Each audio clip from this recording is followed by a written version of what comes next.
Good evening बच्चों। अब क्या पढ़ना है हमको? Bio Savart law. क्या पढ़ना है हमको? Bio Savart law. Biot Savart law,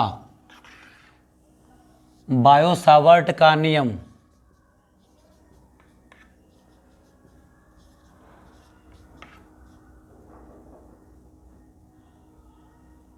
अब पढ़ना है हमको बायो सावर्ट का नियम। ये पढ़ना हमको। क्या है बायो सावर्ट का नियम? तो देखिए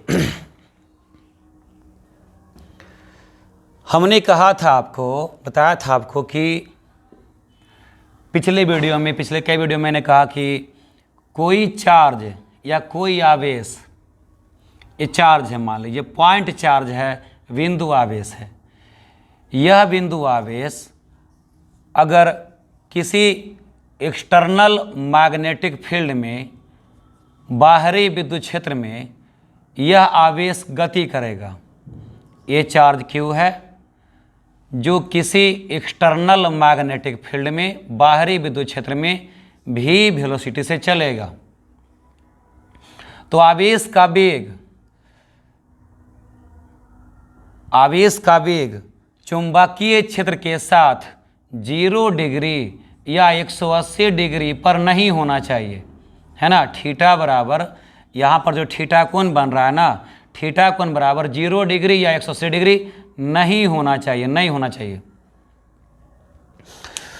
तो किसी एक्सटर्नल यूनिफॉर्म मैग्नेटिक फील्ड में, मतलब एक समान चुंबकीय क्षेत्र में, कोई चार्ज भी वेलोसिटी से जा रहा, कोई आवेश भी वेग से जा रहा, आवेश का वेग और चुंबकीय क्षेत्र के बीच में, चार्ज का वेलोसिटी और मैग्नेटिक फील्ड के बीच में थीटा बराबर 0 डिग्री या 180 डिग्री नहीं है, तब वह चार्ज पर चुंबकीय बल लगता है, मैग्नेटिक फोर्स लगता है।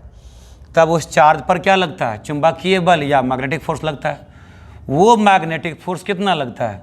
वो मैग्नेटिक फोर्स A बराबर Q गुना V क्रॉस V लगता है। ये पढ़ा हुआ हमने। फिर हमने पढ़ा हुआ कि इसी एक्सटर्नल मैग्नेटिक फील्ड में, इसी बाहरी चुंबकीय क्षेत्र में यदि कोई चालक तार गुजर गया, कोई धारावाही तार गुजर रहा, और इस धारावाही तार में, इस चालक तार में I करंट बह रहा, इस धारावाही तार में I करंट बह रहा। इस तार के अंदर से कितना धारा बह रहा?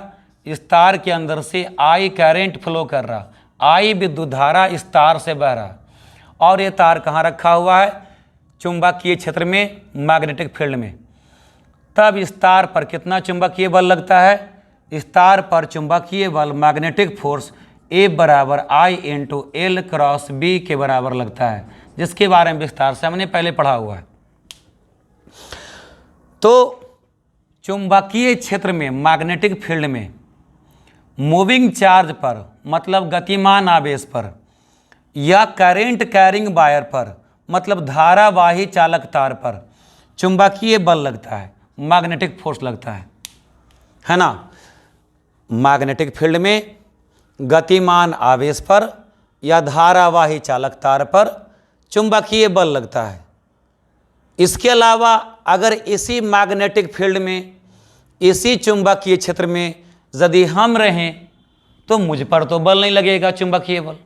कोई ईंटा को, कोई पत्थर को, कोई लकड़ी कागज को हम इस मैग्नेटिक फील्ड में रख दें तो उस पर चुंबकीय बल नहीं लगता। चुंबकीय बल, मैग्नेटिक फोर्स केवल मूविंग चार्ज पर ही क्यों लगता है? गतिमान आवेश पर ही क्यों लगता है? करेंट कैरिंग वायर पर ही क्यों लगता है? धारावाही चालक तार पर ही क्यों लगता है? कोई लकड़ी, पत्थर, वस्तु, व्यक्ति पर बल क्यों नहीं लगता? अच्छा, इसके अलावा और चार्ज, आवेश अगर गतिमान है, चार्ज या आवेश क्या है? गतिमान है, मूव कर रहा है, गति कर रहा है, तब तो उस चार्ज पर मैग्नेटिक फोर्स लगता है। लेकिन यही चार्ज अगर रेस्ट में रहे, मैग्नेटिक फील्ड में अगर यही चार्ज रेस्ट में रहे, मतलब विराम अवस्था में रहे, इस चुंबकीय क्षेत्र में कोई चार्ज विराम अवस्था में है, मतलब इसका वेग क्या है, 0 है। तो चुंबकीय क्षेत्र में मैग्नेटिक फील्ड में कोई आवेश अगर विराम अवस्था में है तब उस पर चुंबकीय बल नहीं लगता है। या कोई तार गुजर रहा है, कोई तार गुजर रहा है, उसमें विद्युत धारा नहीं बह रहा, I बराबर 0 है। कोई तार गुजर रहा है इस चुंबकीय क्षेत्र में और उस तार में विद्युत धारा नहीं बह रहा, तो इस तार पर भी चुंबकीय बल नहीं लगता, ये कह रहे हैं, है ना। मैग्नेटिक फील्ड में मतलब कि चुंबकीय क्षेत्र में कोई आवेश मोशन में है, कोई चार्ज मोशन में है, गति में है, तब तो उस आवेश पर चुंबकीय बल लगता है। कोई तार के अंदर धारा बह रहा, कोई चालक तार के अंदर जो है इलेक्ट्रिक करंट फ्लो कर रहा, तब तो उस पर मैग्नेटिक फोर्स चुंबकीय बल लगता है। लेकिन उसी मैग्नेटिक फील्ड में कोई चार्ज अगर रेस्ट में है, विराम अवस्था में है, रुका हुआ है, तब उस चार्ज पर कोई चुंबकीय बल नहीं लगता। कोई तार में अगर विद्युत धारा नहीं बह रहा तो उस तार पर भी चुंबकीय बल नहीं लगता। ऐसा क्यों?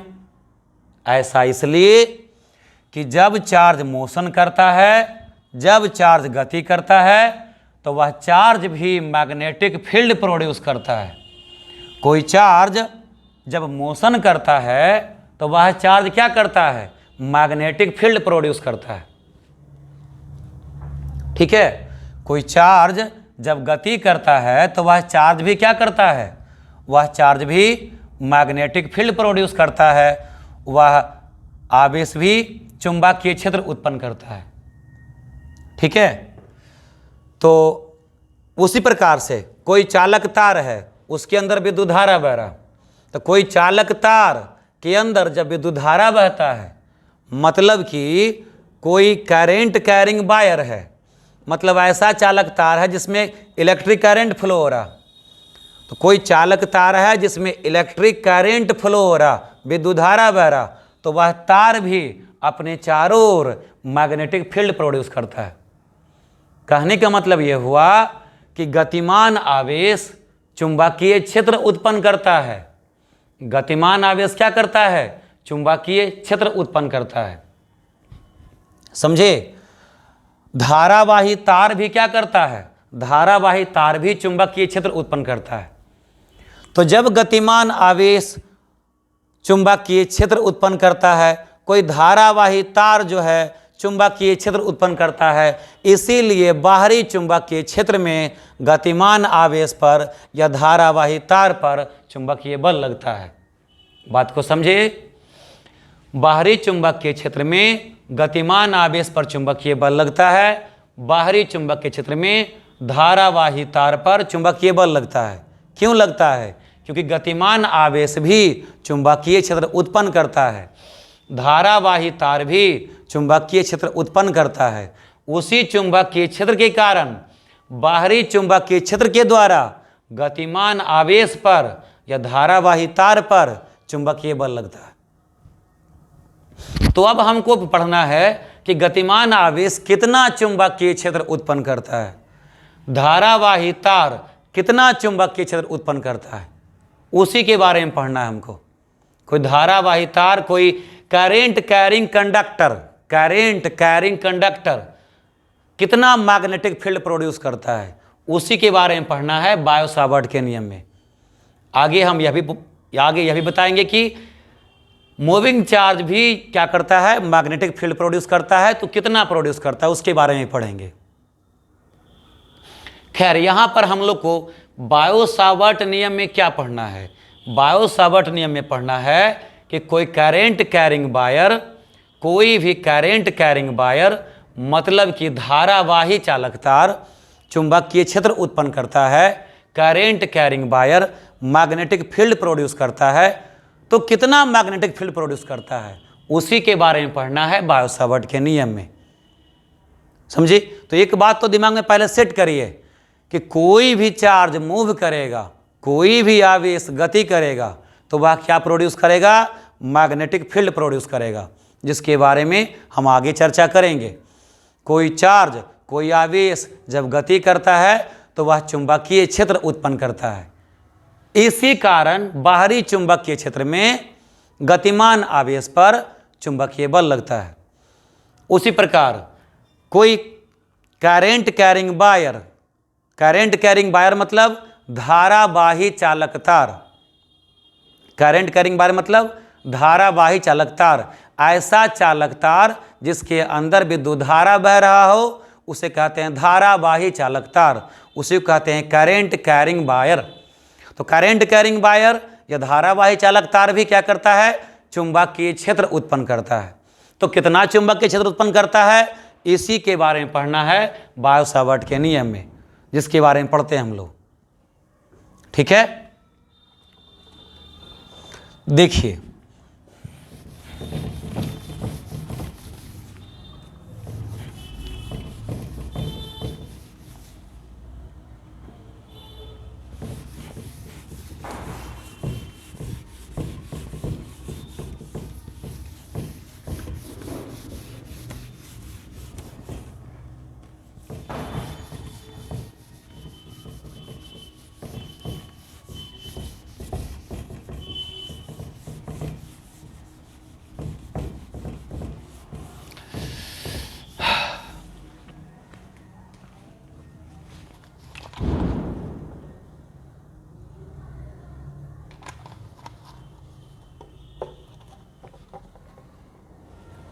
हाँ, तो हम लोग शुरू करें बायो-सावर्ट का नियम।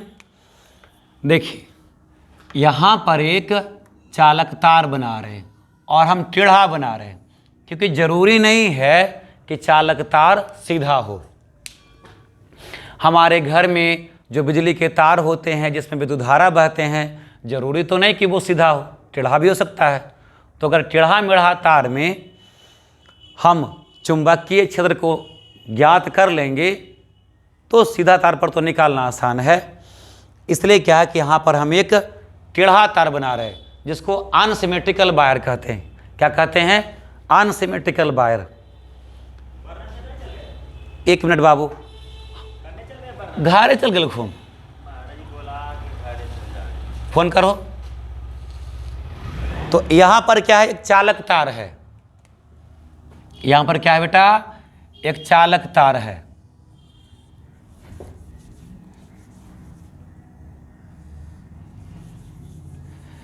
यहां पर एक चालक तार है, ठीक है, जिसको हमने टेढ़ा मेढ़ा बनाया हुआ है।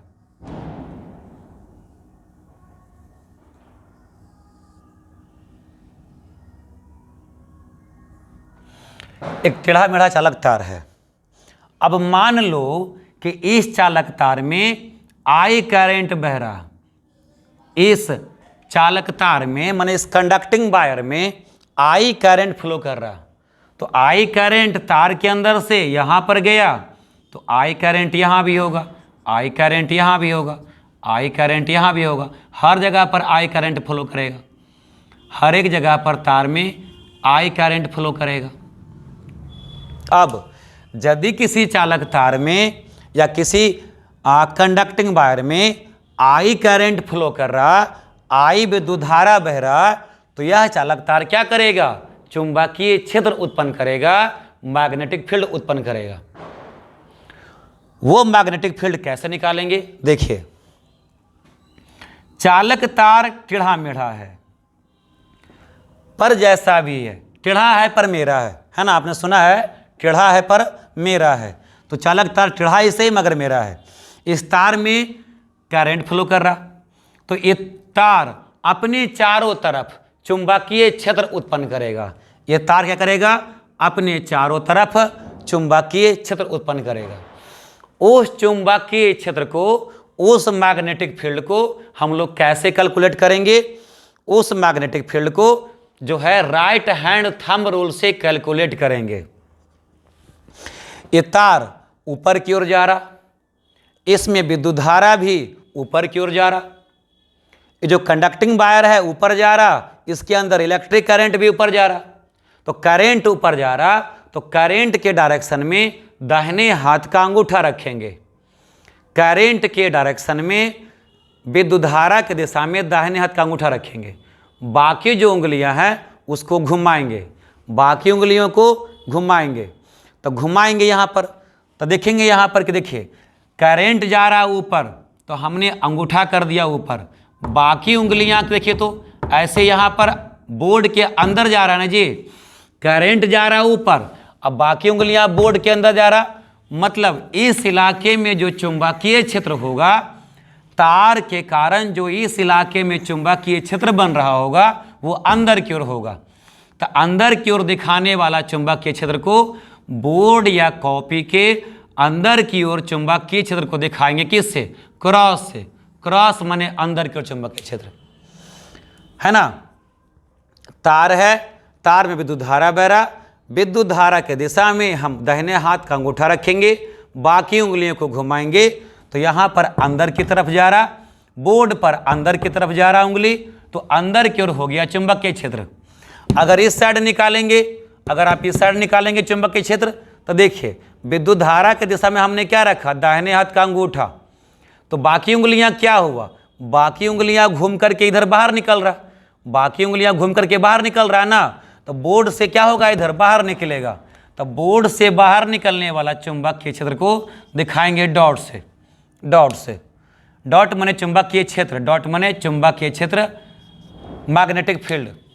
तो तार में चुंबकीय क्षेत्र कैसे बह रहा? इस प्रकार से बह रहा, इस प्रकार से गोल गोल बहता है। तार में, वायर में इलेक्ट्रिक करंट ऊपर जा रहा, वायर में या तार में इलेक्ट्रिक करंट या विद्युत धारा ऊपर जा रहा, उसके कारण जो मैग्नेटिक फील्ड बन रहा, चुंबकीय क्षेत्र बन रहा, वो कैसे बन रहा है? ऐसे घूम करके इस प्रकार से बन रहा। इस प्रकार से बनेगा तो इधर अंदर जाएगा और इधर बाहर निकलेगा, ठीक है। तो चुंबकीय क्षेत्र तार में इस प्रकार से घूमता हुआ आगे जाएगा, ठीक है। तार में अगर विद्युत धारा ऊपर जा रहा तो चुंबकीय क्षेत्र इस प्रकार से घूमता हुआ ऊपर जाएगा। बाकी इसके बारे में, डायरेक्शन के बारे में विस्तार से हम लोग आगे भी पढ़ेंगे, फिलहाल हम बायो सावर्ट का नियम देख रहे हैं। तो हमको करना क्या है? यहाँ पर ये जो तार है जिसमें आई करंट बह रहा, इस करंट कैरिंग वायर के कारण, इस धारावाही चालक तार के कारण हमको यहाँ पर कहीं भी निकालना है चुंबकीय क्षेत्र, क्योंकि चुंबकीय क्षेत्र जो निकल रहा है ना जी, ये जो मैग्नेटिक फील्ड निकल रहा है ना तार से, उस मैग्नेटिक फील्ड को कैलकुलेट करेंगे, पता करेंगे कि कितना मैग्नेटिक फील्ड निकल रहा। तो मान लो कि तार के सामने इधर हमको यहाँ पर निकालना है मैग्नेटिक फील्ड, कहीं भी तार के सामने कहीं भी आप निकाल सकते हो मैग्नेटिक फील्ड, कहीं भी निकाल सकते हो। मैंने मान लिया कि इस करंट कैरिंग वायर के कारण हमको यहाँ पर निकालना है मैग्नेटिक फील्ड, इस पॉइंट पर। इस पॉइंट को हमने नाम दे दिया P। तार के सामने इस पॉइंट पर क्या निकालना है? Magnetic field.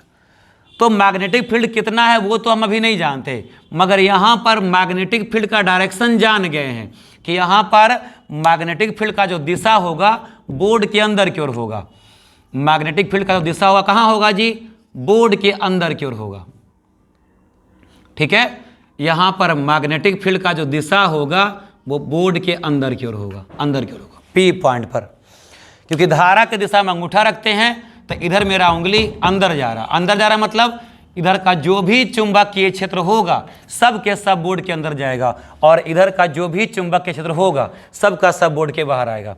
तो हमको करंट कैरिंग वायर के कारण या धारावाही चालक तार के कारण हमको इस पॉइंट P पर मैग्नेटिक फील्ड निकालना है जिसका डायरेक्शन अंदर की ओर है, ठीक है। अब उसके बाद बात करते हैं। देखिए तार सिमेट्रिकल नहीं है, सिमेट्रिकल मतलब सीधा, सिमेट्रिकल मतलब सीधा, सममित होता है। सिमेट्रिकल मतलब सममित, सीधा। तो तार सिमेट्रिकल नहीं है, सीधा नहीं है, तो कैसा है? अनसिमेट्रिकल है। अनसिमेट्रिकल मतलब असममित है। तो यहां पर जो तार है वो असममित है, मतलब अनसिमेट्रिकल है, मतलब टेढ़ा मेढ़ा है ना। तो तार चूंकि टेढ़ा मेढ़ा है तो तार को अनसिमेट्रिकल कहेंगे, असममित कहेंगे। तो असममित चालक तार जो है असममित चालक तार जो है, तार का हर एक पॉइंट इस P पॉइंट पर एक समान एंगल नहीं बना रहा। देखो, या फिर ऐसे कहो कि तार जो अनसिमेट्रिकल है, तार जो असममित है, तार जो टेढ़ा मेढ़ा है, ऐसे में इलेक्ट्रिक करंट का डायरेक्शन, विद्युत धारा का दिशा हर जगह पर एक समान नहीं है। यहाँ पर विद्युत धारा सीधे ऊपर जा रहा, यहाँ पर विद्युत धारा कुछ तिरछा जा रहा, यहाँ पर विद्युत धारा और तिरछा जा रहा, ऑब्लिक जा रहा, यहाँ पर फिर सीधा हो गया, यहाँ पर करंट कुछ तिरछा हो गया। तो करंट कहीं भी एक डायरेक्शन में नहीं जा रहा। तो जब करंट एक डायरेक्शन में, यूनिडायरेक्शन में, एक डायरेक्शन में करंट नहीं जाएगा, तो ऐसे में हम टोटल तार के कारण यहाँ पर मैग्नेटिक फील्ड नहीं निकाल पाएंगे। चूंकि करंट का डायरेक्शन तार में हर जगह पर अलग अलग है, ऐसे में तार के टोटल लंबाई के कारण इस पॉइंट पर मैग्नेटिक फील्ड नहीं निकाल सकेंगे, क्योंकि हर जगह पर करंट का डायरेक्शन अलग अलग है। तो क्या करेंगे, तार को हम छोटे छोटे कंपोनेंट में बांटेंगे, एलिमेंट में बांटेंगे। मान लेंगे कि तार को हमने इनफाइनाइट छोटे छोटे स्मॉल कंपोनेंट में बांट दिया। तार को हमने छोटे छोटे अवयव में बांट देंगे, अवयव में बांट देंगे। उनमें से एक अवयव मान लो कि ये वाला है, उनमें से हम एक अवयव मान लिया कि यहाँ से लेके यहाँ तक है, ठीक है। तार में करंट का डायरेक्शन हर जगह पर एक समान नहीं है, इसके चलते तार के पूरे लंबाई के कारण पॉइंट P पर मैग्नेटिक फील्ड नहीं निकाल पाएंगे। तब क्या करेंगे, तार को इनफाइनाइट मतलब कि अनंत छोटे छोटे कंपोनेंट, छोटे छोटे एलिमेंट में बांट देंगे। उनमें से एक छोटा एलिमेंट को हमने इतना मान लिया, तो छोटा एलिमेंट कितना हो गया, अगर पूरा लंबाई L है, तार का पूरा लंबाई मान लेते हैं कि L है, तो छोटा सा लंबाई dl हो गया। अब तार के छोटे से लंबाई में करंट का डायरेक्शन तो एक डायरेक्शन मिल गया। तार के इस छोटे से लंबाई में करंट का डायरेक्शन हमको एक समान मिल गया। यहाँ पर जो भी करंट है उस करंट का डायरेक्शन देखिए इधर जा रहा, यहाँ पर जो भी करंट है ना उस करंट का डायरेक्शन इधर जा रहा। तो ये क्या हो गया, इलेक्ट्रिक करंट का डायरेक्शन। ये क्या हो गया, इलेक्ट्रिक करंट का डायरेक्शन। और यहाँ पर जो हमने छोटा सा कंपोनेंट काटा, छोटा सा अवयव काटा, उस कंपोनेंट को इस P पॉइंट से भी मिलाएंगे, इस P पॉइंट से मिलाएंगे, क्योंकि हमको इस P पॉइंट पर ही निकालना है क्या, मैग्नेटिक फील्ड, चुंबकीय क्षेत्र निकालना है। तो इस P पॉइंट से मिला दिया, तो यह देखो dl का डायरेक्शन, dl मतलब छोटा सा एलिमेंट, तार के लंबाई का छोटा सा एलिमेंट dl, तो dl का डायरेक्शन इधर है और इस dl से पॉइंट P का डायरेक्शन इधर है। इन दोनों डायरेक्शन के बीच में एंगल बन रहा, कितना एंगल बन रहा, थीटा एंगल बन रहा, थीटा एंगल बन रहा। समझ गए यहाँ तक के। चूंकि तार टेढ़ा मेढ़ा है, ऐसे में हमने तार का छोटा सा कंपोनेंट लिया, क्योंकि टेढ़ा मेढ़ा तार में इलेक्ट्रिक करंट का डायरेक्शन हर जगह पर अलग अलग है। तो करंट का डायरेक्शन एक समान करने के लिए हमने छोटा सा कंपोनेंट काट लिया। उस छोटे से कंपोनेंट में करंट का डायरेक्शन इधर मिला और उस छोटे से कंपोनेंट से इस पॉइंट P का डायरेक्शन इधर मिला।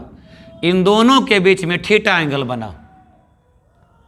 अब हमको इस पॉइंट P पर मैग्नेटिक फील्ड निकालना है, चुंबकीय क्षेत्र निकालना है, इस dl कंपोनेंट के कारण या dl एलिमेंट के कारण। तो dl कंपोनेंट देखो तो बेटा, तार का अगर पूरे लंबाई के कारण इस पॉइंट P पर मैग्नेटिक फील्ड निकालते, तार के पूरे लंबाई के कारण अगर हम इस पॉइंट P पर मैग्नेटिक फील्ड कैलकुलेट करते, तो टोटल लंबाई के कारण मैग्नेटिक फील्ड निकालते तो बड़ा सा मैग्नेटिक फील्ड निकलता। हिंदी में कहें तो तार के पूरे लंबाई के कारण इस P बिंदु पर चुंबकीय क्षेत्र को ज्ञात करते तो बड़ा सा चुंबकीय क्षेत्र आता। लेकिन हमने तो तार का छोटा सा एलिमेंट ले लिया। अब तार का लंबाई हमने छोटा सा कर दिया तो छोटा सा लंबाई के कारण इस पॉइंट पर जो मैग्नेटिक फील्ड होगा, इस पॉइंट पर जो चुंबकीय क्षेत्र होगा वह भी छोटा सा निकलेगा। तो छोटे से लंबाई कंपोनेंट के कारण, छोटा सा लंबाई एलिमेंट के कारण यहां पर मैग्नेटिक फील्ड भी निकलेगा छोटा सा। तो उस मैग्नेटिक फील्ड को दिखाएंगे किससे? डीवी से। डीवी हो गया क्या? पॉइंट पी का मैग्नेटिक फील्ड। डीवी क्या हो गया? छोटा सा मैग्नेटिक फील्ड हो गया। उसका डायरेक्शन क्या हो गया जी? क्रॉस में। क्रॉस मतलब बोर्ड के अंदर। अब यही छोटा सा जो मैग्नेटिक फील्ड है ना, उसी को निकालना है। अच्छा, हमने ये भी मानना है कि छोटा सा लंबाई का जो एलिमेंट है, इस लंबाई का एलिमेंट और ये पॉइंट पी जहां पर मैग्नेटिक फील्ड निकालना है, छोटा सा लंबाई डीएल और पॉइंट पी, इन दोनों के बीच का दूरी आर मान लिया। आर मान लिया। अब हमको इस छोटे से लंबाई के कारण आर दूरी पर जो पी पॉइंट माना है, उस पी पॉइंट पर मैग्नेटिक फील्ड चुंबकीय क्षेत्र निकालना है। ठीक है, यही काम करना। तो यहां पर चुंबकीय क्षेत्र निकालने के लिए, यहां पर मैग्नेटिक फील्ड को कैलकुलेट करने के लिए बायो-सावर्ट ने नियम दिया है। बायो-सावर्ट ने नियम दिया है, वही नियम को लिखते हैं। ठीक है, तो देखो क्या है बायो-सावर्ट का नियम। पहले तो हमने जो फिगर में काम करा है उसको यहां पर लिखते हैं कि let there is a unsymmetrical current carrying wire, there is A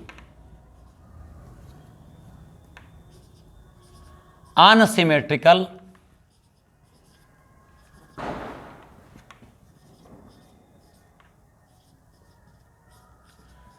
there is an unsymmetrical current carrying wire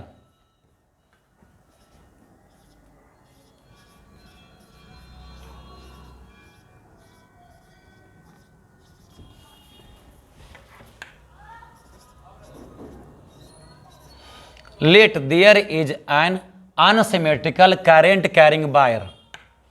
क्या है? एक असममित चालक, असममित धारावाही चालक तार है। तो let there is an unsymmetrical current carrying wire, it's current element is DL. इसको करंट एलिमेंट कहते हैं, है ना। चूंकि इस एलिमेंट में करंट बह रहा तो इसको कहते हैं करंट एलिमेंट। करंट एलिमेंट कहने के चलते कई बार लोग इसको आई डीएल भी बोल देते हैं कि डीएल लंबाई में कितना करंट बह रहा है जी? आई। तो कई लोग करंट एलिमेंट को आईडीएल भी कहते हैं, आईडीएल भी कहते हैं। चलो हमने भी लिख दिया आईडीएल। करंट एलिमेंट मतलब ये जो लंबाई छोटा सा है उसमें कितना करंट फ्लो कर रहा है? आई। तो यह एलिमेंट को नाम पड़ गया आईडीएल, आईडीएल भी कह देते हैं। तो let there is a unsymmetrical current carrying wire, the electric current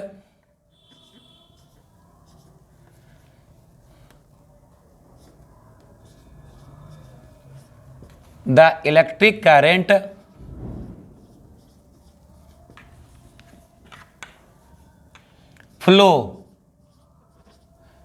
through the wire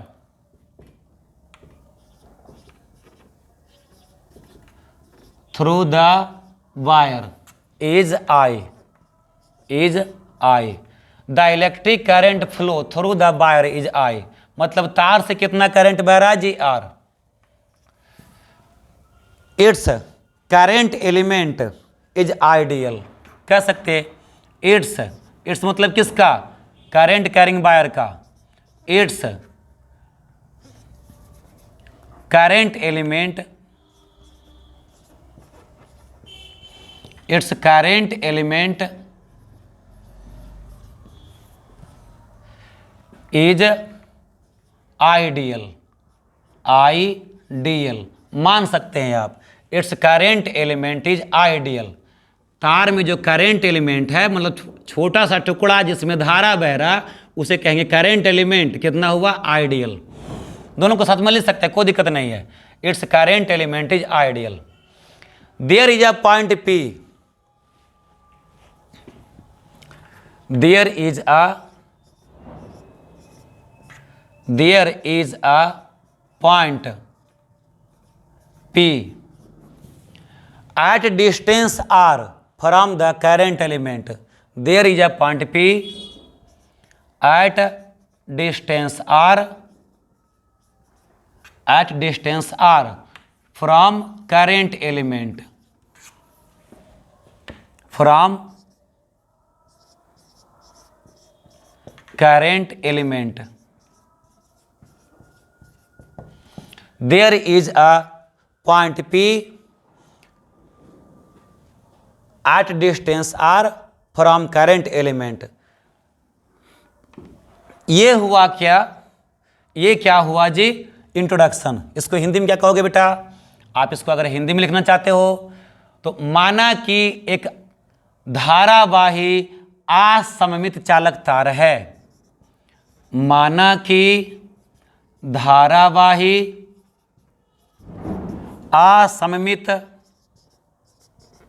असममित चालक तार है। माना कि धारावाही असममित चालक तार है। इससे माने किससे? चालक तार से। इससे आई विद्युत धारा प्रवाहित होता है। इससे आई विद्युत धारा प्रवाहित होता है।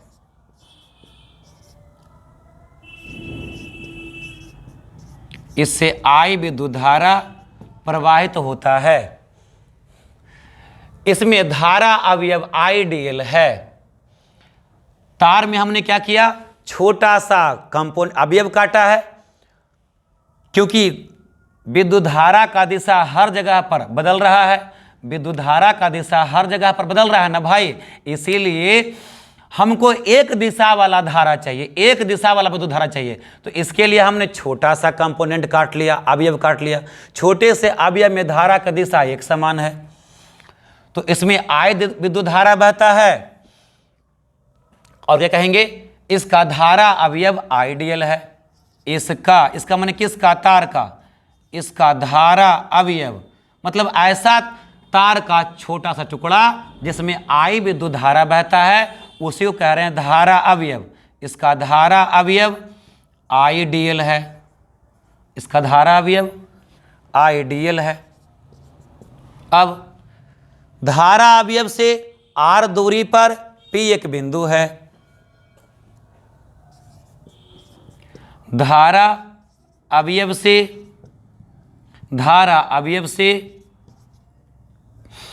r दूरी पर P एक बिंदु है। P एक बिंदु है। P एक बिंदु है। अच्छा, एक बात और छूट गया, एंगल बिटवीन धारा अवयव एंड r इज थीटा, वो भी लिखना था।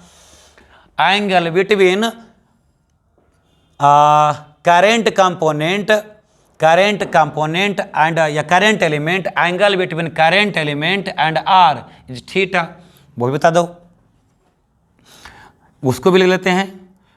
The angle between current element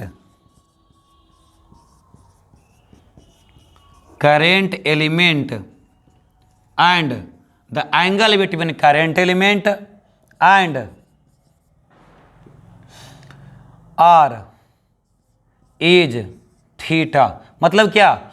धारा अवयव और धारा अवयव कौन हुआ बेटा? धारा अवयव आइडियल। ये इसको लगाया करो, ideal. The angle between current element ideal and r is theta. मतलब क्या? धारा अवयव, धारा अवयव कौन, आईडीएल, तथा आर के बीच का कोण, आर के बीच का कोण थीटा है। इतनी बातें कम से कम आप इंट्रोडक्शन में देंगे, अपना अपना हिंदी अंग्रेजी में जिनको देना होगा।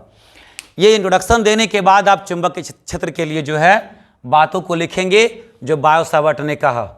ठीक है, तो इस बात को पहले आप स्क्रीनशॉट मार लीजिए, क्योंकि मैं इसको मिटाने वाला हूं ताकि मैं लिख सकूं डीवी के बारे में। इसको लिख लीजिए, पहले स्क्रीनशॉट मार लिए। अब हम इसको मिटावें, इसको मिटाते हैं, इसको हम मिटाते हैं भाई। अब बायो सावर्ट का नियम लिखते हैं।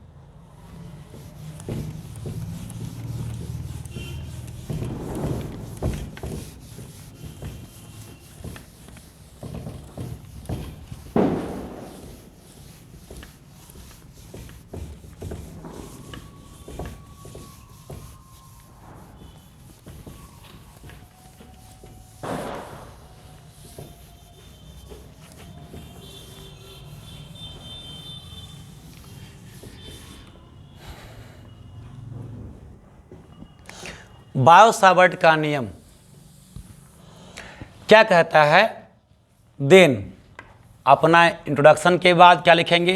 देन मन तब, किसी कारण, देन मतलब तब, according to Biot Savart law, according to Biot Savart law, Biot Savart law,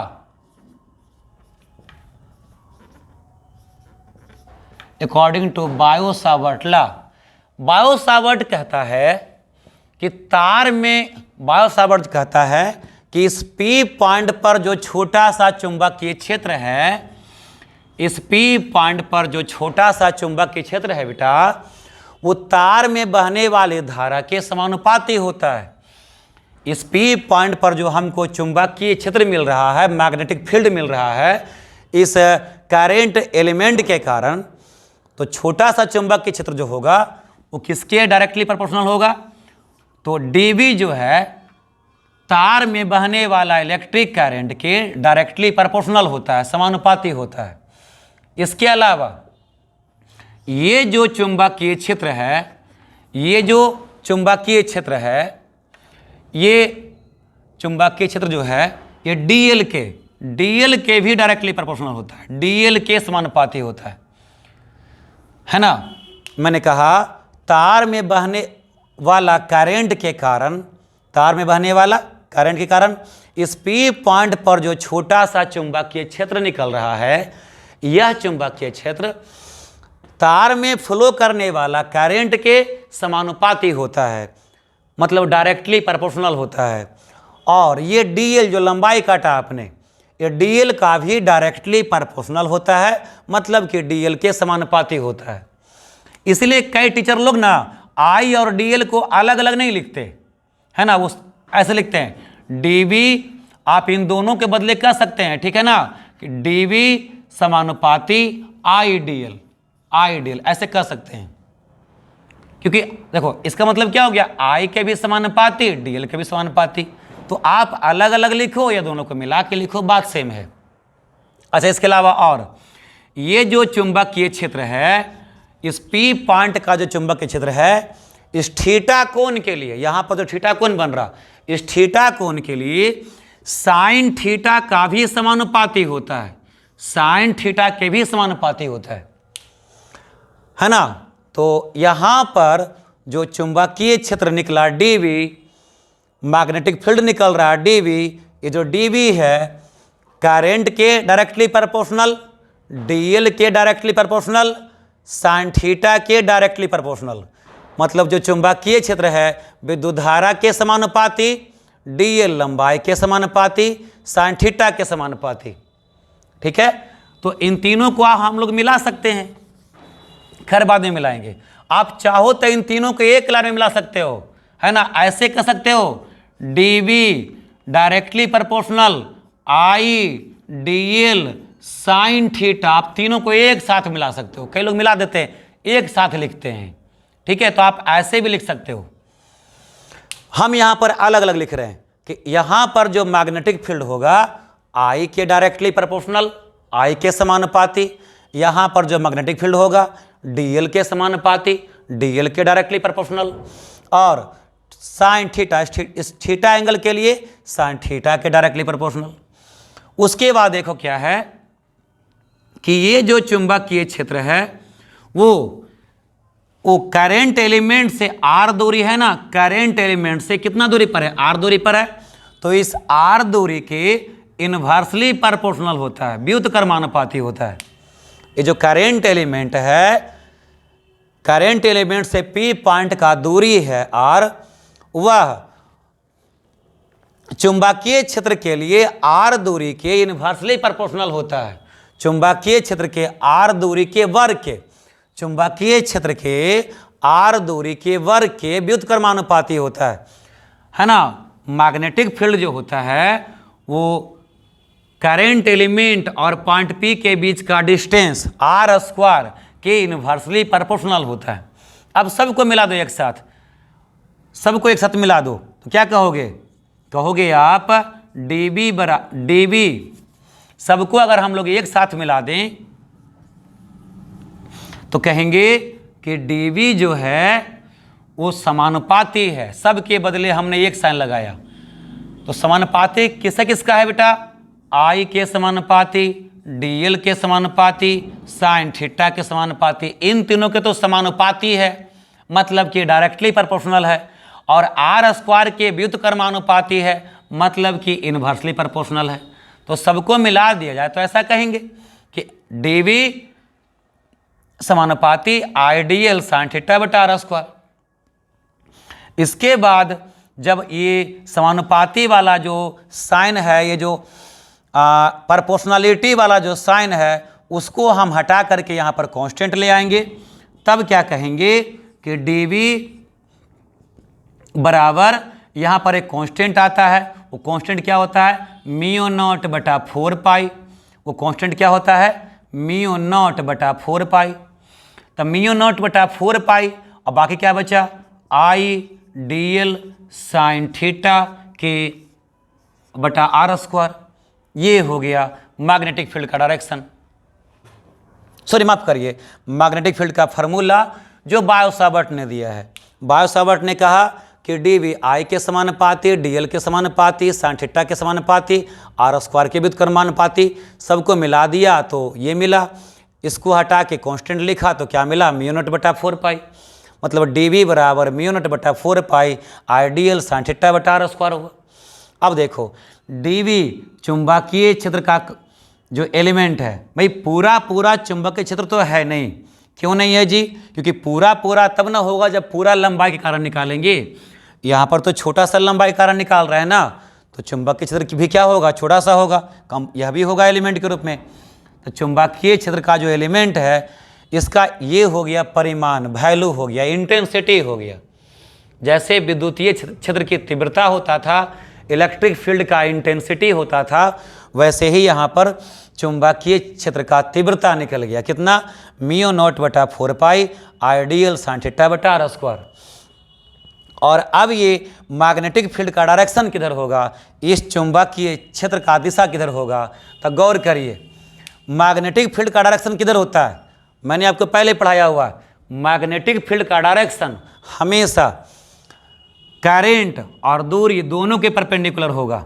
देख ले भाई, करंट जा रहा है इधर, यहाँ पर करंट जा रहा है इधर, और ये दूरी इधर है, तो करंट जा रहा है इधर और आर डिस्टेंस है इधर, और यहाँ पर मैग्नेटिक फील्ड का डायरेक्शन इधर है, अंदर की ओर है ना भाई, यहाँ पर मैग्नेटिक फील्ड का डायरेक्शन जो है अंदर की ओर है, ठीक है।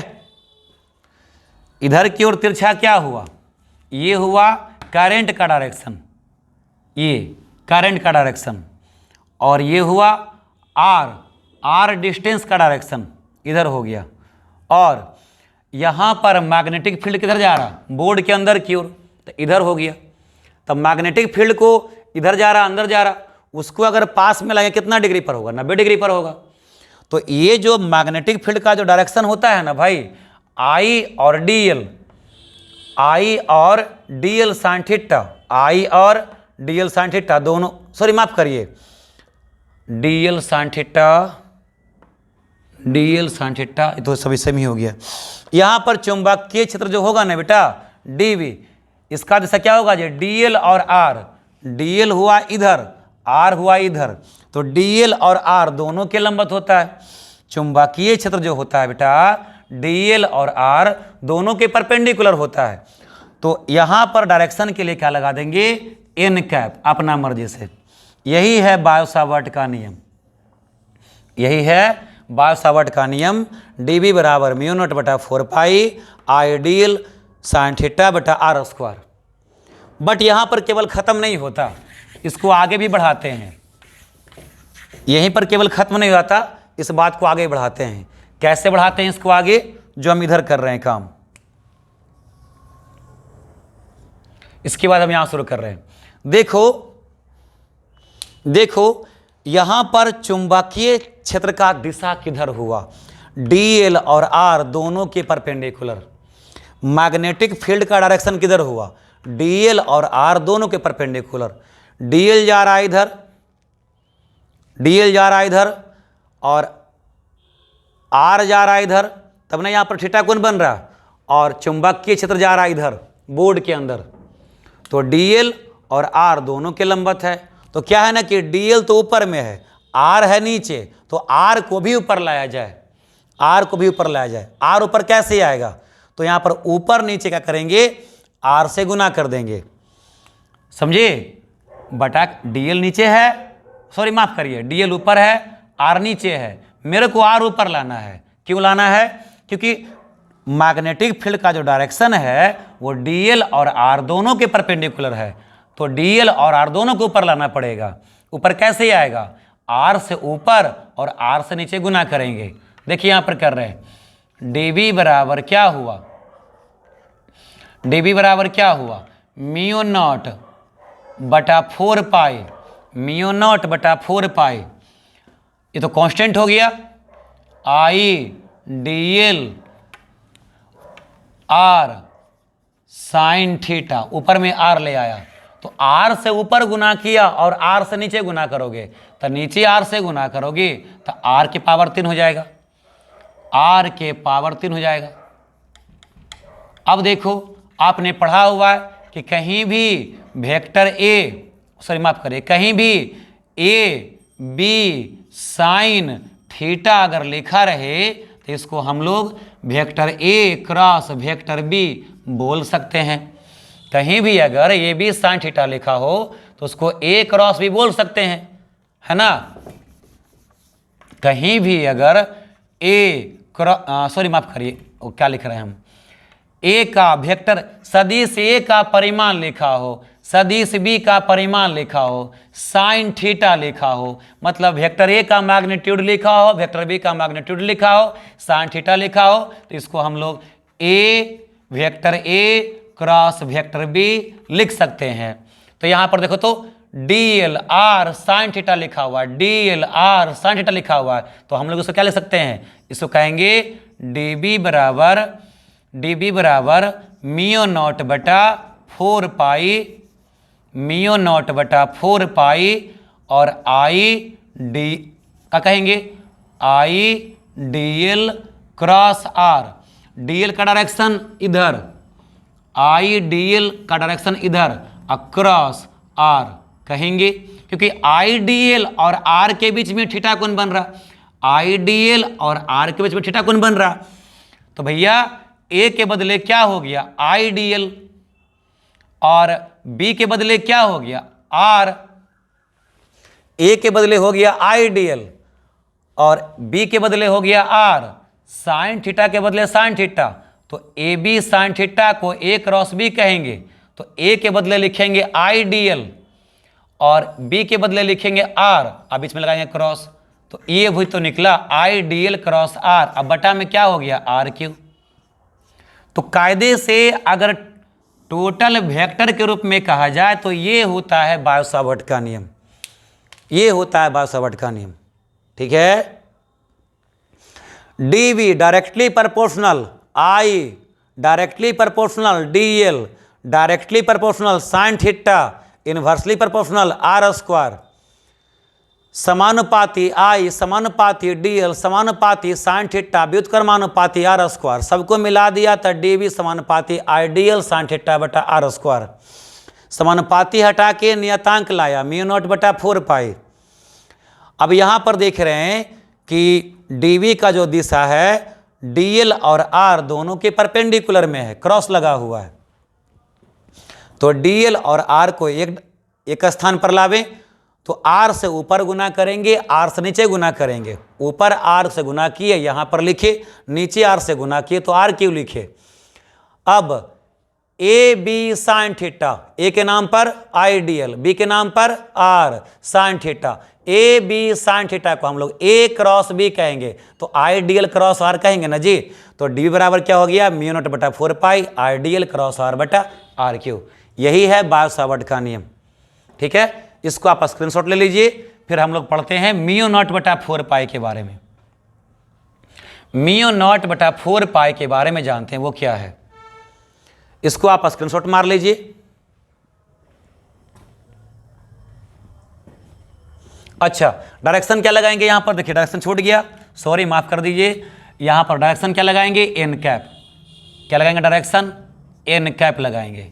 एन कैप, एन कैप क्यों लगाएंगे, क्योंकि मैग्नेटिक फील्ड का जो डायरेक्शन है ना वो करेंट एलिमेंट और आर दोनों के लंबवत है। करेंट एलिमेंट आईडीएल और आर हुआ दूरी, दोनों के ही लंबवत है, दोनों के ही परपेंडिकुलर है मैग्नेटिक फील्ड का डायरेक्शन। तो इसीलिए मैग्नेटिक फील्ड का डायरेक्शन के लिए एक अलग से सिंबल लगाएंगे। वो क्या लगाए, एन कैप। एन कैप लगाए हैं। अब ये पूरा हो गया, सॉरी ये आपको लिखना है, इसको मिटा भी। अब पढ़ते इसके बाद म्यू नॉट बटा 4 पाई के बारे में।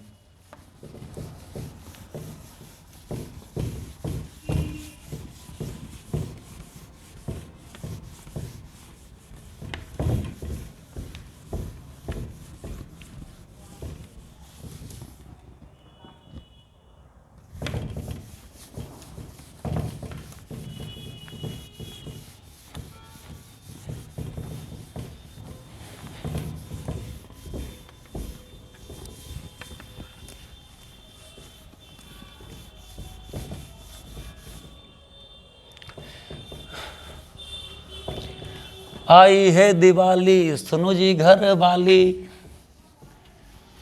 इससे अधिक हमको आता नहीं यार, हम तो बस आपके लिए गाते हैं। Give me some sunshine, give me some rain, give me another chance, wanna grow up once again. समझा, कौन सी फिल्म का गाना है बेटा, कमेंट मारना।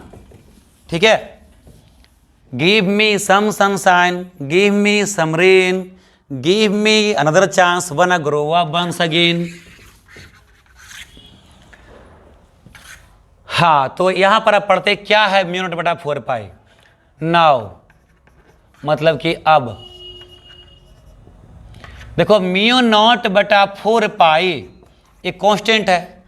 म्यू नॉट बटा 4 पाई क्या है, कांस्टेंट है ना जी। तो इसको लिखते हैं अब कांस्टेंट,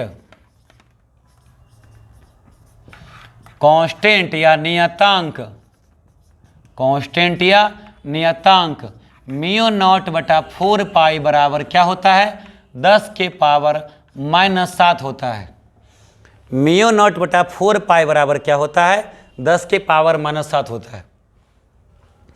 म्यू नॉट बटा 4 पाई बराबर क्या होता है, 10 के पावर -7 होता है। ठीक है, और इसका यूनिट क्या लगता है, तो गौर करो। देखो हम लोगों ने क्या निकाला हुआ है, डीवी बराबर म्यू नॉट बटा 4 pi I DL sine theta, I dl cross r, ideal cross r बटा आर क्यू, ये निकाला हुआ है। इसको सोल्व करेंगे तो सॉरी ऐसा यूनिट निकालना है ना, तो इसको हटाओ। तो क्या लिखते हैं, ये नहीं लिखते। डी बराबर म्यू नॉट बटा 4 पाई इंटू आई डीएल साइन थीटा बटा आर स्क्वायर, ये निकाला हुआ आपने। डी बराबर म्यू नॉट बटा 4 पाई आइडियल साइन थीटा बटा आर स्क्वायर। भाई साइन थीटा का तो कोई यूनिट होता नहीं है तो उसको हटा दो। अब बचा क्या, आइडियल बटा आर स्क्वायर। तो हमको म्यू नॉट बटा 4 पाई का निकालना है एसआई मात्रक। बात समझ रहे हो? अपने को क्या पढ़ा, डीवी बराबर म्यू नॉट बटा 4 pi I D l sine theta बटा आर स्क्वायर, ये पढ़ा। सोल्व किया तो डी एल क्रॉस आर बटा आर क्यों लाया, वरना ये तो पढ़ा ना हमने भाई। अब हमको निकालना है यहाँ पर S I unit, mu naught बटा 4 पाई का निकालना है एस आई यूनिट। तो म्यू नॉट बटा 4 पाई का एस आई यूनिट कैसे निकलेगा भाई, साइन थीटा का तो यूनिट होता नहीं तो उसको मैंने हटा दिया। तो म्यू नॉट बटा 4 पाई बराबर क्या बचा, म्यू नॉट बटा 4 पाई बराबर क्या बचा, डी बी बटा से गुना में आर स्क्वायर और गुना से बटा में क्या आएगा, आई डी एल आएगा, यही ना आएगा जी। म्यू नॉट बटा 4 पाई बराबर बटा से गुना में डी बी गुना आर स्क्वायर गुना से बटा में आई डी एल। इस प्रकार से म्यू नॉट बटा 4 पाई का एसआई मात्रक क्या होगा। देख बेटा, चुंबकीय क्षेत्र का एसआई मात्रक टेस्ला होता है। अभी के लिए सुन लो, हम अगला आगे बता रहे। चुंबक बी माने क्या होता है, चुंबकीय क्षेत्र। चुंबकीय क्षेत्र का एसआई मात्रक टेस्ला होता है। टेस्ला, टी माने टेस्ला, टेस्ला, टी बोले तो टेस्ला, टी बोले तो टेस्ला। चुंबकीय क्षेत्र का एसआई मात्रक टेस्ला होता है। टेस्ला बराबर क्या होता है हम आगे बताएंगे। तो चुंबकीय क्षेत्र का एसआई मात्रक टेस्ला होता है, गुना आर दूरी है, दूरी का एसआई मात्रक मीटर होता है। दूरी का एसआई मात्रक मीटर होता है। मीटर का हो गया स्क्वायर, दूरी का एसआई मात्रक मीटर होता है, मीटर का हो गया स्क्वायर बटा करेंट, करेंट का एसआई मात्रक एम्पियर होता है। करेंट का एसआई मात्रक क्या होता है, एम्पियर। और फिर डीएल, डीएल क्या है, लंबाई ही तो है। लंबाई का एसआई मात्रक क्या होता है, मीटर होता है। मीटर से 1 मीटर कट गया तो बचा क्या, देखो तो आइडियल साइन थीटा, ठीक है, गुना वाला बटा में, बटा वाला गुना में, तो मिनट बटा डी वी आर स्क्वायर बटा ideal tesla metre square ampere DL cut गया, क्या निकला, tesla metre, tesla metre, ampere गया ऊपर तक का हो गया पर एम्पियर, टेस्ला मीटर पर एम्पियर। तो म्यू नॉट बटा 4 पाई का एस आई यूनिट क्या निकला, टेस्ला मीटर पर एम्पियर। म्यू नॉट बटा 4 पाई का एस आई यूनिट निकला टेस्ला मीटर, टेस्ला मीटर पर एम्पियर, ठीक है। तो कांस्टेंट म्यू नॉट बटा 4 पाई बराबर क्या हुआ वैल्यू, 10 की power -7 S I unit tesla metre पर एम्पियर। ध्यान रखिएगा इसको, म्यू नॉट बटा 4 पाई बराबर क्या होता है, 10 की पावर -7 टेस्ला मीटर पर एम्पियर, ठीक है। अब इसको आप स्क्रीनशॉट मार लें, इसको आप स्क्रीनशॉट मार लें, ये एस आई यूनिट निकालने में काम देगा। अगर आपको नहीं आता है तो यहाँ पर साइन थीटा था, साइन थीटा का कोई यूनिट नहीं होता है, इसलिए हम लोग को इससे मतलब नहीं रखाना है एस आई यूनिट में, एस आई यूनिट में इसका काम नहीं रहेगा। अब हम इसको मिटाते हैं, आगे पढ़ते हैं।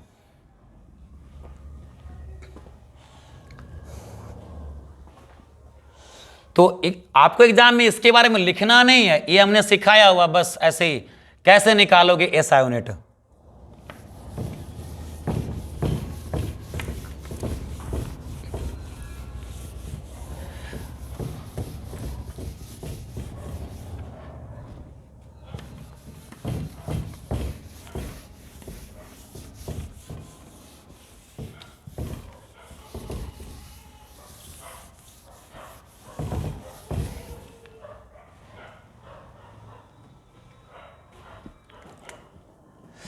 अब देखो उसके बाद बात है म्यू नॉट बटा 4 पाई बराबर 10 की पावर -7 टेस्ला मीटर पर एम्पियर हुआ।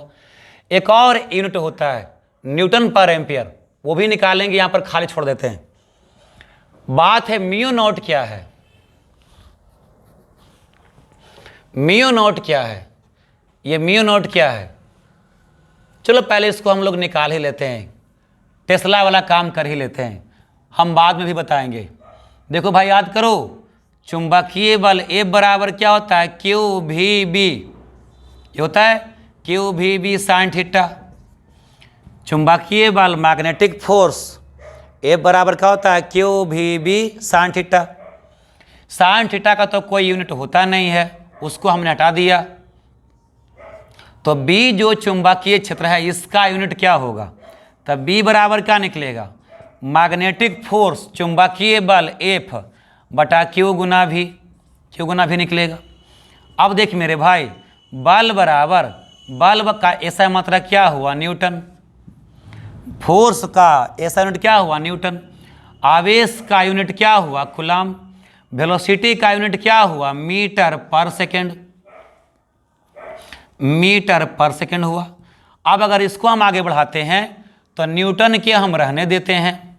कूलम बराबर क्या होता है, एम्पियर सेकेंड। कूलम बराबर क्या होता है बेटा, एम्पियर सेकेंड। और मीटर देखो यहाँ पर मीटर पर सेकेंड भी हो गया, तो सेकेंड से कट गया पर सेकेंड। आए बात समझ में, कूलम के बदले एम्पियर सेकेंड, अब वेलोसिटी के बदले मीटर पर सेकेंड, तो पर सेकेंड सेकेंड आपस में कट गया, बचा क्या, जो बचा उसको लिखो। तो चुंबकीय क्षेत्र या मैग्नेटिक फील्ड का ऐसा यूनिट क्या निकला, न्यूटन। एम्पियर गया ऊपर, हो गया पर एम्पियर। मीटर गया ऊपर, हो गया पर मीटर। इसी को कहते हैं टेस्ला, ठीक है। T for Tesla, TSLA Tesla, यही क्या है जी, टेस्ला है, टेस्ला, ठीक है। तो चुंबकीय क्षेत्र का या मैग्नेटिक फील्ड का SI यूनिट क्या होता है बेटा, टेस्ला होता है। हम आगे लिखाएंगे, अभी लिखने के लिए नहीं कर रहे। तो टेस्ला बराबर क्या होता है बेटा, न्यूटन पर एम्पियर पर मीटर, न्यूटन पर एम्पियर पर मीटर, न्यूटन पर एम्पियर पर मीटर, ठीक है। ध्यान रख लो अभी फिलहाल के लिए, चुंबकीय क्षेत्र B का SI यूनिट क्या होता है, टेस्ला। टेस्ला बराबर क्या होता है, न्यूटन पर एम्पियर पर मीटर। तो अगर यहाँ पर टेस्ला को हम हटाना चाहें तो क्या मिलेगा, देखो तो यहाँ पर हटाना चाहेंगे तो टेस्ला के बदले क्या लिखेंगे, न्यूटन पर एम्पियर पर मीटर, न्यूटन पर एम्पियर पर मीटर लिखेंगे टेस्ला के बदले। साथ में क्या है, मीटर। कुछ गड़बड़ किए हैं का, नहीं, ठीक है। टेस्ला के बदले न्यूटन पर एम्पियर पर मीटर, टेस्ला के बदले। यहां पर क्या लिखा हुआ, मीटर पर एम्पियर, मीटर पर एम्पियर लिखा हुआ। टेस्ला के बदले न्यूटन पर एम्पियर पर मीटर, साथ में मीटर, साथ में पर एम्पियर। मीटर से पर मीटर कट गया, क्या बचा, न्यूटन पर एम्पियर स्क्वायर, न्यूटन पर एम्पियर स्क्वायर। तो भाई मेरे म्यू नॉट बटा 4 पाई का 2 यूनिट निकला, ध्यान रखना। म्यू नॉट बटा 4 पाई बराबर टेस्ला मीटर पर एम्पियर भी कहेंगे या कहेंगे न्यूटन पर एम्पियर स्क्वायर, न्यूटन पर एम्पियर स्क्वायर भी कहेंगे, ठीक है। कहा है कि टेस्ला बराबर क्या होता है, टेस्ला बराबर होता है, ये देख लो यहां पर ऐसे कर रहे हैं, टेस्ला बराबर क्या होता है, न्यूटन पर एम्पियर पर मीटर, साथ में मीटर, साथ में पर एम्पियर, मीटर पर मीटर कट गया तो बचा न्यूटन पर एम्पियर स्क्वायर, ठीक है। बाकी आगे पढ़ेंगे, फिलहाल के लिए तुम इसको ध्यान रखो।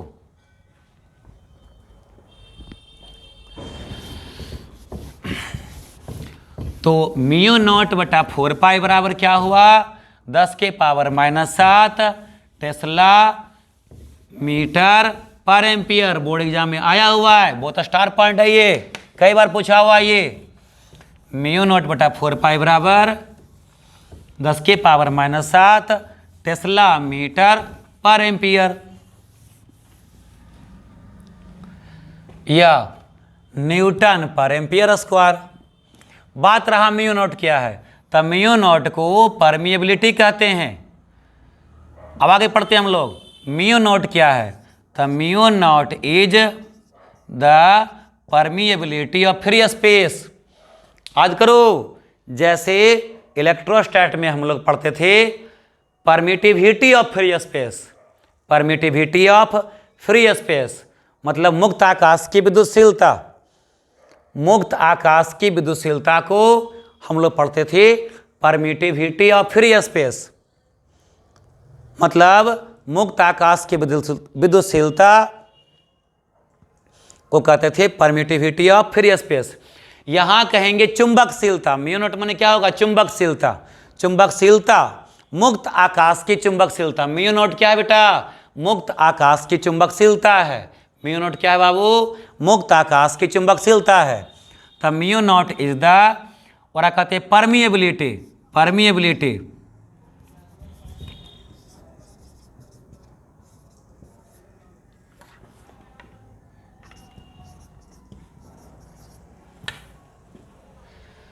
परमिएबिलिटी ABI नहीं ऐसे लिखा था PRMIAB परमिएबिलिटी। शायद मेरा अंग्रेजी कहीं गलती तो नहीं है, वो मैं लंदन से पढ़ के आ गया अंग्रेजी इसलिए गड़बड़ हो गया बिहार में। परमिएबिलिटी, परमिएबिलिटी शायद ऐसे लिखाएगा। म्यू नॉट को क्या कहते हैं, परमिएबिलिटी कहते हैं of free space. Permeability of free space, mu naught क्या है बेटा, फ्री स्पेस की परमिएबिलिटी है। हिंदी में कहते हैं म्यू नॉट को मुक्त आकाश की चुंबकशीलता कहते हैं। म्यू नॉट को मुक्त आकाश की चुंबकशीलता कहते हैं। चुंबकशीलता माने चुंबकीय गुण, चुंबकशीलता कहते हैं। म्यू नॉट को मुक्त आकाश की चुंबकशीलता कहते हैं। अगर एग्जाम में पूछे कि म्यू नॉट बराबर क्या होता है, म्यू नॉट बराबर क्या होता है, तो यहाँ से निकाल दो। म्यू नॉट को कहते हैं चुंबकशीलता या परमिएबिलिटी कहते हैं। म्यू नॉट बराबर क्या हो जाएगा, बटा वाला 4 पाई गुना में चल जाएगा, तो क्या हो जाएगा 4 पाई गुना 10 के पावर -7। म्यू नॉट बराबर क्या हो जाएगा बेटा, 4 पाई गुना 10 के पावर -7 टेस्ला मीटर पर एम्पियर या फिर न्यूटन पर एम्पियर स्क्वायर, ये हो जाएगा म्यू नॉट बराबर।